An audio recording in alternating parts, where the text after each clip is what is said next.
It's all tumbleweed.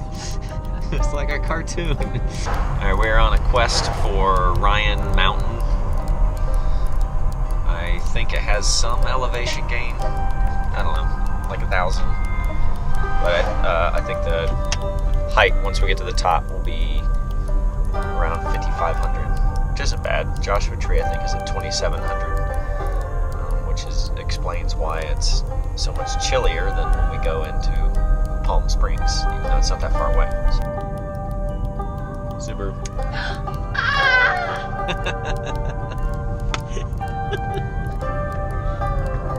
So every time you see a Subaru, you just smack the person next to you. Which is not as many around here as I thought, but if you go to like Utah or like Vermont and places like that, you just be, Portland, you just be smacking each other all day long. Alright, it's very windy out.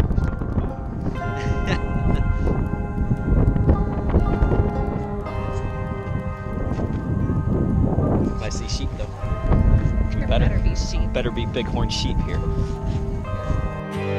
Set me free, come on little girl. All you gotta do is set me free. Can't you see? Come on little girl. Alright, we're getting kinda close.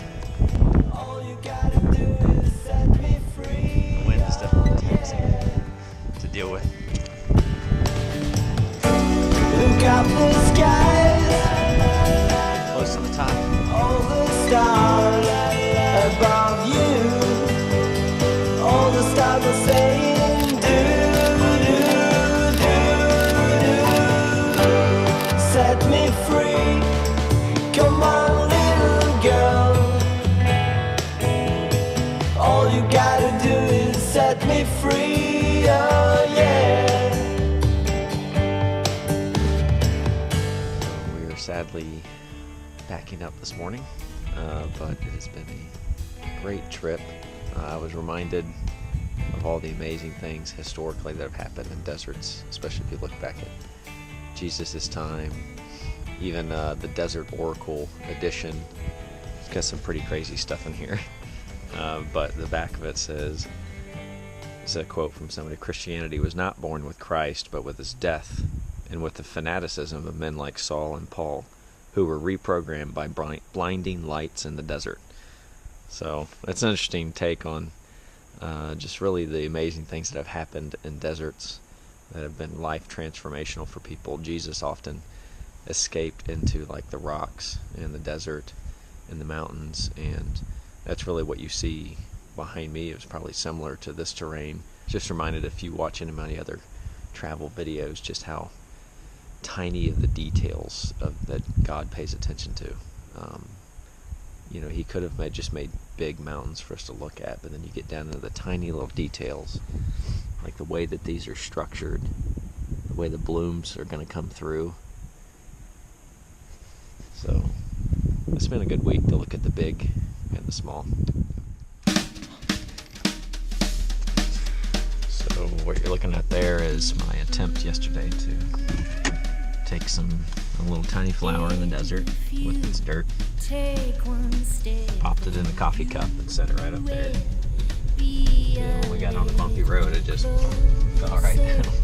To your dream, then, if you stay just where you are, keep that chin held up and fight your battles with your feet, and humbled where you'll find a path that has your name.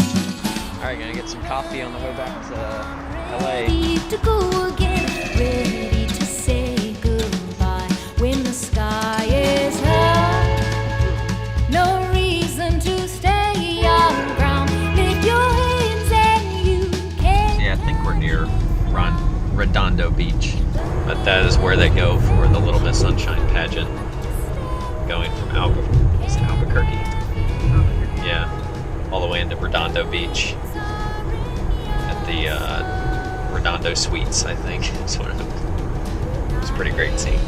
Go of the need to be